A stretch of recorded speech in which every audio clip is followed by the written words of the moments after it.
Hola a todos, el grupo 6 en esta oportunidad hablará sobre el por qué el valor presente neto conduce a mejores decisiones de inversión. Bueno, principalmente tenemos que conocer los aspectos sobre el BPN. El primer aspecto que se debe recordar es que un peso vale más hoy que mañana. El segundo es que el valor presente neto depende solo de los flujos de efectivo proyectados provenientes de un proyecto. Y por último, los valores presentes se pueden sumar debido a que se miden en cantidades de dinero. Ahora pasaremos a hablar sobre que el BPN depende solo de los flujos efectivos y no del rendimiento contable. Bueno, si bien como ya mencioné el BPN depende del flujo de efectivo, en algunos casos los administradores brindan a los accionistas la información del valor presente neto y también los valores o bueno las cantidades de la utilidad y también de los activos contables para calcular la tasa de rendimiento. Para hallar la tasa de rendimiento se necesita dividir la utilidad contable entre activos contables. El periodo de recuperación es el número de años que la empresa, que la organización o la empresa tarda en recuperar las inversiones de un determinado proyecto. Eh, es utilizado para medir la variabilidad de un proyecto. Por ejemplo, aquí tenemos un ejemplo de tres empresas, de la empresa A, que tiene un BPN al 10% de 2.625 y del proyecto B tiene un BPN de menos 58 y el tercer proyecto un BPN al 10% de 50. En resumen, la regla del valor presente neto nos indica que aceptamos el proyecto A y C, pero que rechazamos el proyecto B. Regla de periodo de recuperación.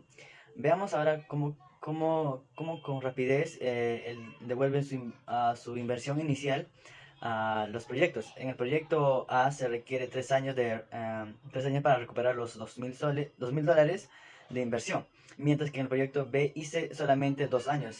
Si la empresa utiliza la regla del periodo de recuperación con un plazo de recuperación de 2 años, aceptaría solamente los proyectos B y C.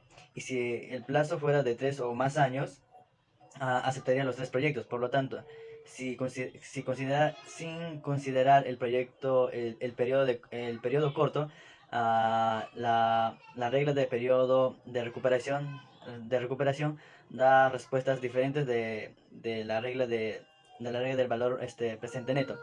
Observamos que la regla del periodo de recuperación arroja respuestas engañosas. La primera, la regla del periodo de recuperación, ignora todos los flujos de efectivos después de la recuperación. Si el precio de corte es de 2 años, la regla rechaza el proyecto A, sin importar el tamaño de la entrada de efecto en el año 3. Regla 2, el periodo de recuperación asigna ponderaciones iguales a todos los flujos de activo anteriores al periodo de corte. La regla afirma que el proyecto B y C son igualmente atractivos, pero como las entradas de efecto de C ocurren antes, posee un valor presente neto más elevado a cualquier tasa de descuento. A fin de utilizar las reglas de periodo de recuperación, una empresa debe elegir la fecha de recuperación adecuada. Si aplica la misma fecha sin tomar en cuenta la vida del proyecto, tendrá que aceptar muchos proyectos malos de corto plazo y rechazar muchos proyectos buenos de largo plazo. Algunas veces las empresas descuentan los flujos de efectivos antes de calcular el periodo de recuperación. Muchas gracias. De rendimiento es la tasa de descuento con la que el valor actual neto, o sea, el BAN, se iguala a cero, o dicho de otra manera, la tasa que iguala la suma del valor actual de los gastos con la suma del valor actual de los ingresos previstos. Para hacer el cálculo de la tasa interna de rendimiento tendremos que despejar primero a través de la fórmula del BPN. Y para lo que es la regla de la tasa interna de rendimiento, esta consiste en aceptar un proyecto de inversión si el costo de oportunidad del capital es menor que la tasa interna del rendimiento. Si el costo de oportunidad de la capital es menor que la TIR del 28%, entonces el proyecto tiene un BPN positivo cuando se descuenta el costo de la oportunidad del capital. En lo que es dificultad 1, prestar a endeudarse. No todas las corrientes de flujo de efectivo tienen la propiedad de que los valores presentes netos disminuyan conforme las tasas de descuento se incrementan, considerándose los siguientes proyectos A y B. En el flujo de efectivo de dólares del proyecto A, el CO sería menos 1.000 soles, en el proyecto B más 1.000 soles, en el C1 más 1.500, en el proyecto A, en el proyecto B menos 1.500, el TIR más 50% y al igual que el B.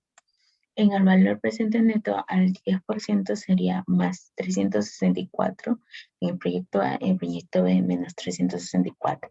La dificultad 2, tasa de rendimientos múltiples. Hayley Irón ha propuesto el desarrollo de una nueva franja minera en el occidente de Australia.